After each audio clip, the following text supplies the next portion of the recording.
இது திங்கக்கிழமை.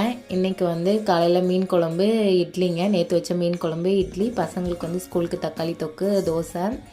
அப்புறம் சாப்பிட்டு முடிச்சுட்டு நான் இன்றைக்கி வீடெல்லாம் கொஞ்சம் க்ளீன் பண்ணிகிட்டு இருந்தேங்க. மாப் போட வேண்டிய வேலை இருந்தது. ஏன்னா நாளைக்கு வந்து மார்கழி 1, நாளையிலேருந்து விரதம் ஸ்டார்ட் பண்ணுவேன். அதாவது இந்த மந்த்து ஃபுல்லாக வந்து நான்வெஜ் நான் சாப்பிட மாட்டேன், வீட்டில் இருக்கவங்களாம் சாப்பிடுவாங்க. அவங்க விருப்பப்பட்டால் செஞ்சு கொடுப்பேன்.